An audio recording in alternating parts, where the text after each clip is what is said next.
been a huge part of this year. Like, it's just been so challenging, like being active and playing 4 games and then not, and like not feeling the best, and then like frustrated of like how hard I worked in the off season, and then like all I do is rehab and like continue to do this process, and just like trying to trust that the best I can. And obviously there's really frustrating days. What happens when the WNBA's golden goose goes down and the league acts like nothing's wrong? Caitlin Clark just broke her silence in a sit-down with Sabird, giving the most in-depth public look yet at her injury struggles. For the first time, she spoke about the emotional toll of being thrown into Game 30 without proper preparation, and how that experience gave her new empathy for her injured teammates, who've been battling the same uphill fight. She opened up about the mental strain of watching from the sidelines as the league's viewership shifted dramatically in her absence. Her vulnerability in this interview highlights not only the personal cost of her injury, but also the uncomfortable truth of just how much the WNBA's fortunes hinge on her presence. So, here's the big question. Does the WNBA need to step up fix its officiating, protect its stars, and stop gambling with its future? Drop your thoughts in the comments. Let's get into it.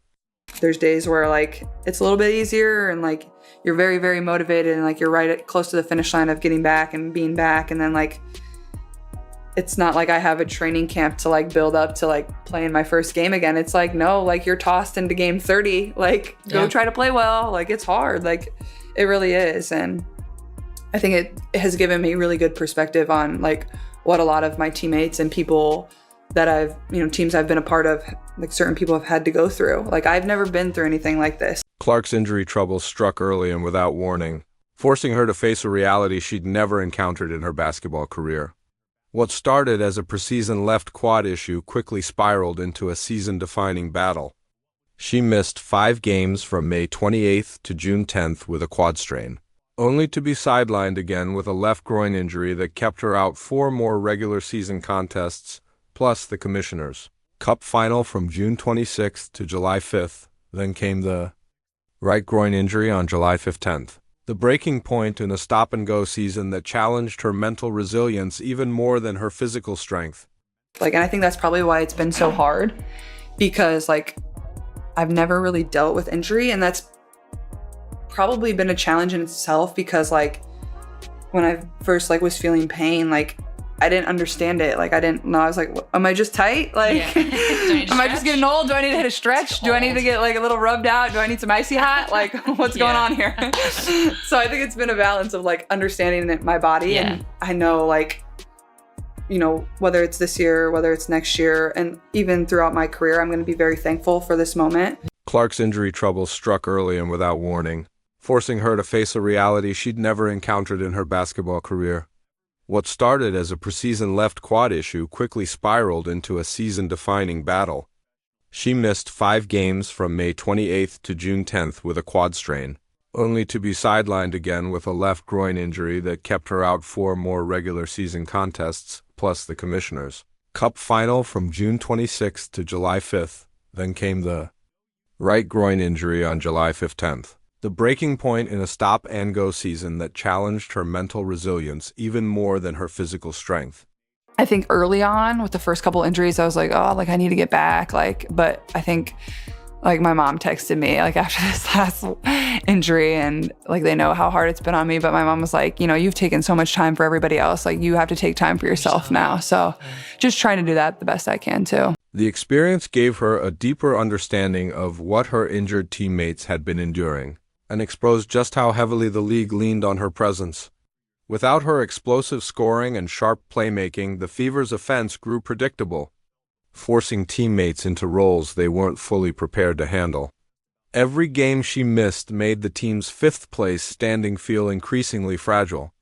But Clark's silence about these struggles was about to shatter, catching everyone off guard.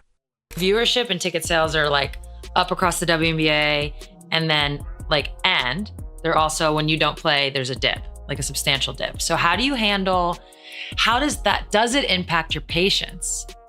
You know what I mean? Like you're coming back from this injury and you know this, everybody knows this, that when you play that changes. Yeah. I guess the better question is, how are you like managing it so it doesn't impact your patience? At the same time, the numbers told a blunt story about Clark's value to the league.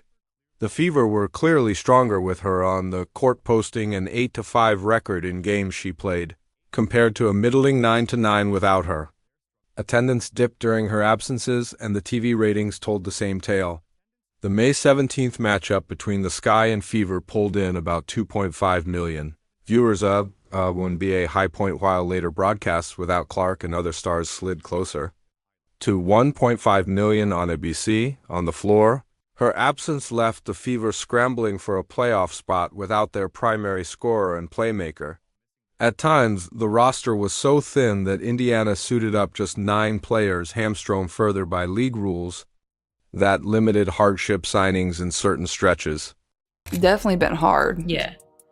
Well, like, I'm going to go to every road game no matter what, like whether I'm playing or not. Like, and it's hard because obviously I do feel this like responsibility of like being out there and playing, and like, not that I like think there's like a fear of any of this ever going away. Like, that doesn't happen when like LeBron or Steph get hurt. Like, they're always going to be there. No, like, you'll be back. Yeah, exactly. So, but like, you do want to play. Like, you want to give people something to cheer about or scream about, or, you know, people spend so much time and money and resources to come and watch you play. When Clark sat down with Sue Bird, the conversation veered in a direction that left league executives uneasy. In one of her most unguarded moments, she opened up about officiating, and her words showed a side of her leadership few had seen. Bird asked how she handled being on the sidelines during her injury, often seen coaching and encouraging her teammates. Clark grinned and dropped the line that lit up the room. Honestly, I was coaching the refs more than anyone else. I'd make a good ref, I wouldn't miss a call. The remark landed like a direct challenge aimed squarely at league headquarters. It's been cool to like see people continue to show up, and like for my teammates, whether they're like fans of the Fever or just fans of myself, like they're continuing to show up and support. And like, that's why I've been trying to take as much time as I can. Like, I sign autographs for way longer when I'm hurt than when I'm active. Yeah. So that's never something I like wish for, but like, you know, I still want to make as much time as I can for people and, you know, give them something that they can remember. And this wasn't just a lighthearted jab from a sideline star. Clark's comment dropped right in the middle of a season already boiling over with frustration about officiating. Coaches and players across the league had been voicing concerns about consistency, with some even fined for speaking out. Against that backdrop, her words couldn't be brushed off as casual banter. The timing made them impossible to ignore. We've all seen you on the sideline, quote unquote, coaching. What do you think? more so coaching the refs. Yeah. That subtle jab fit neatly into a bigger wave of frustration that had been simmering across the league. For years, players had whispered about inconsistent officiating. Clark simply put a megaphone to those concerns, using her platform and influence to say what many had been thinking. For league executives, it was a nightmare scenario, their biggest star openly questioning referee quality. They couldn't afford to alienate Clark, but they also couldn't ignore her direct challenge to the officiating system, but her comments only hinted at a deeper reality. The real story was the physical punishment she'd been absorbing on the court. What Clark endured went well beyond the typical rookie treatment. Her first season, and now her second, revealed troubling signs about how the league's brightest star was being defended or targeted. This wasn't just about adjusting to the pros. It was about surviving a level of physicality that often felt both personal and systematic. Every game brought hits and challenges that crossed the line from hard defense into something more. I think the most challenging part of like all this, so obviously I have the first injury and I sit out 4 games, and then I come back and I play really well. Yeah. And I feel really good. And like, even just begin the year, like I played great. Like, I started the year really good. Like, I felt really great. Like, my numbers were great. I was shooting the ball well. And then I get hurt, and it's like, okay, like, you gotta get healthy, whatever. You're like, I'm gonna do whatever I can, you know, to get back to what I was doing and whatever, feel good. Now that Clark has become one of the WNBA's biggest attractions, her words carry serious weight. Her critique blended humor with conviction, leaving no doubt she wasn't just venting about missed calls. Backed by her sharp basketball IQ, her Perspective-held substance, she studies film, understands positioning, and recognizes contact better than most. From the sidelines, she had seen calls go against her teammates and spotted patterns in how games were officiated.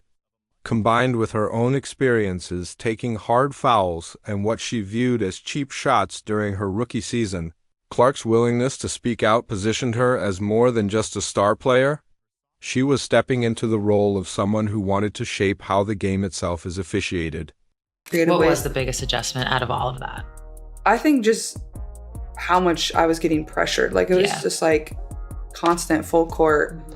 And also I think as the season went on, like that chilled out as much. Like it's hard to like want to do that an entire season. Like teams like you don't want to pick up 94 feet the entire season. Like that's just hard. Clark and many watching believe the physicality she faced went far beyond the norm.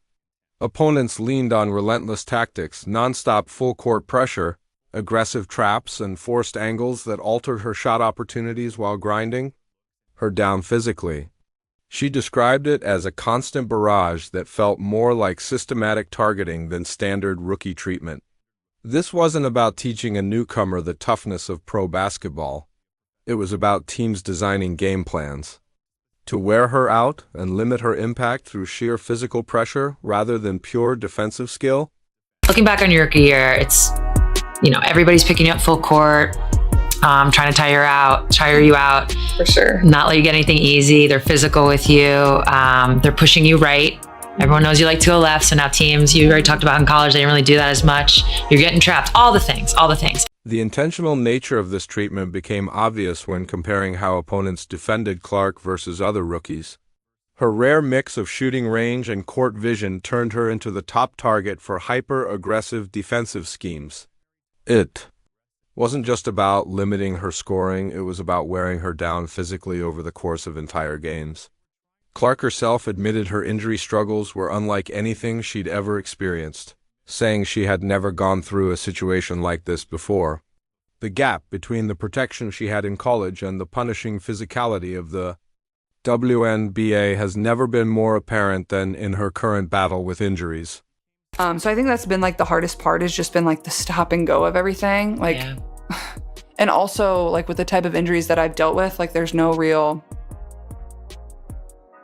it's not like 6 weeks. All right, you're coming back for the Connecticut Sun game on August all about how you feel in the 30th moment. or whatever. It's like, how do you feel? Like, and even like when I have been back, like I don't know how I'm going to feel the next day after playing, like when you're dealing with like these type of injuries. So I think just like the patience of dealing with all of that and giving myself a lot of grace and just trying to be the best teammate I can. And Clark's string of soft tissue injuries, quad, groin, and the stop-and-go rhythm of her season has put a spotlight on whether the league's stars are truly being protected.